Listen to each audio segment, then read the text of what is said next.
తండ్రి అయిన దేవునికి క్రీస్తు నామములో ఈ కార్యక్రమం వీక్షిస్తున్న ప్రతి భక్తులకి వందనాలు, శుభములు.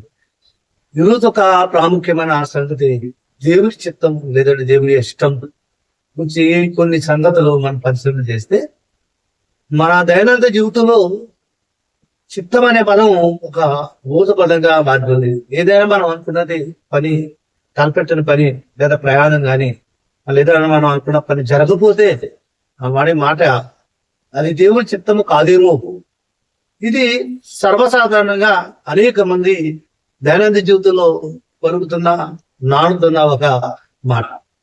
దాని గురించే కొన్ని సంగతులు మనం ఆలోచన చేస్తే, ఏదైనా పెళ్లి కార్యక్రమం తలపెట్టినా, ఏదైనా ఊరికి వెళ్ళినా, లేదైనా మనం ఏదైనా పని ప్రారంభించాలనుకున్నా, లేదా మనం ఏదైనా పని చేయాలనుకున్నా, మనం చేస్తున్న పని అది జరగకపోతే, లేదా ఆటంకం కలిగితే, లేదా దానికి ఏమైనా అభ్యంతరం కలిగితే అది దేవుని చిత్తం కాదేమో అనే మాట మనం ఉపయోగిస్తున్నాం. కాబట్టి అది ఎంతవరకు వాస్తవమో అనే సంగతి మనం ఆలోచన చేస్తే, అది దేవుని చిత్తమే మనం అనుకుంటున్నామే తప్ప దేవుని యొక్క వాక్యంలో ఉన్న సంగతి మనం ఆలోచిస్తే, ఆకాశము భూమియు గతించిన కానీ ఏమాత్రం గతించని దేవుని వాక్యం గొప్పది కనుక ఆ మాటలు ఒక సారాంశం మనం ఆలోచించే ముందుగా అపోస్తుడైన పౌలు రోమిలికి రాసిన పత్రిక 12వ అధ్యాయము 2వ వచనంలో ఒకసారి ఆ మాట మనం ఆలోచన చేస్తే, అపోస్తుడైన పౌలు రోమిలికి రాసిన పత్రిక 12వ అధ్యాయము 2వ వచనంలో,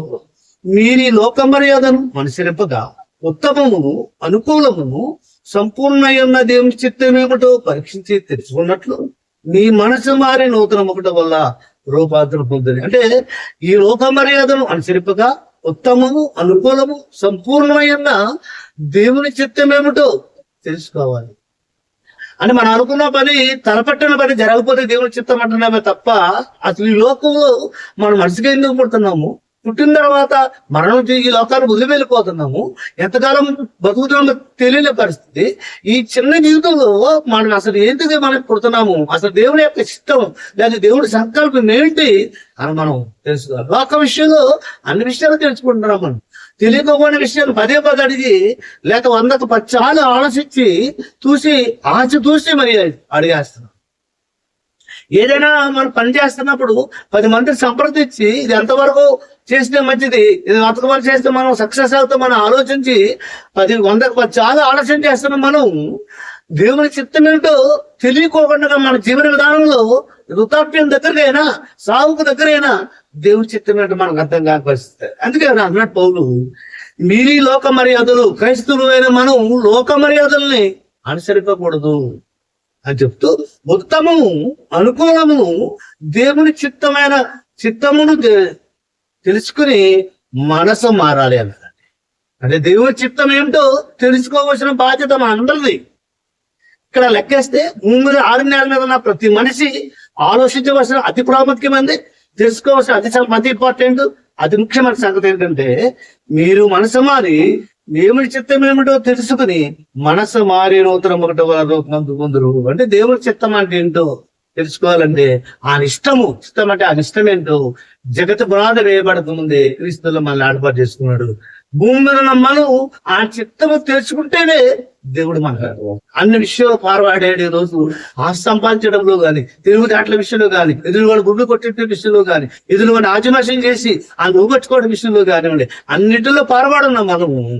భక్తి జీవితానికి వచ్చేటప్పటికి, దైనందిన జీవితానికి వచ్చేటప్పటికి, భక్తి జీవితానికి వచ్చేటప్పటికి ఎక్కడేసిన వంగలి అలా ఉంది పరిస్థితి.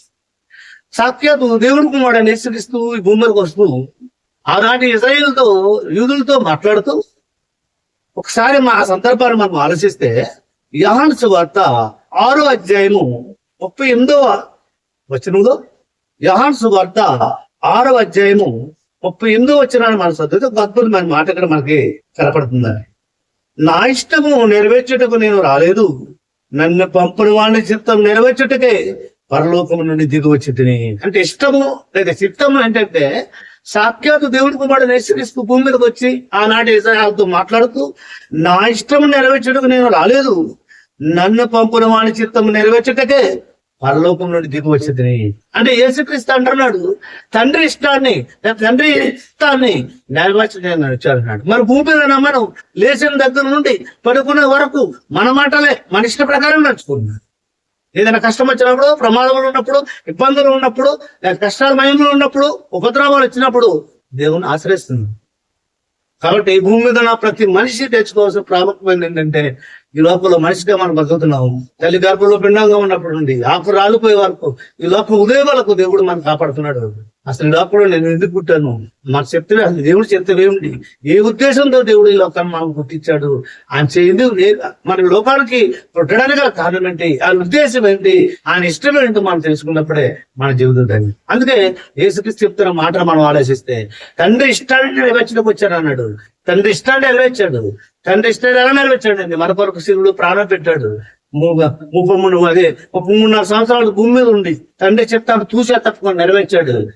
చనిపోయి తిరిగి లేపడి తండ్రి ఇప్పుడు కోసం కూర్చొని రాజ్య పరిపాలన చేస్తాం. మరి భూమి మీద ఉండి మనం దేవుడి పేరు చెప్పుకుంటున్నాం, మనం దేవుడి దేశాన్ని చెప్పుకుంటున్నాం, మనం ఆయన ఇష్టాన్ని నెరవేర్చలేకుండా లేచిన దగ్గర నుండి పడుకునే వరకు మన పోరాటమే ఇలా కూర్చొని పోరాటం చేస్తున్నాను తప్ప భక్తి విషయంలో ఎలా ఉంది పరిస్థితి అంటే ఎక్కడేసిన గొంగలు ఎలా ఉంది పరిస్థితి. వింటున్నాడు దేవుడు వాక్యం వింటలేదని కాదండి, వింటున్నాం మనం.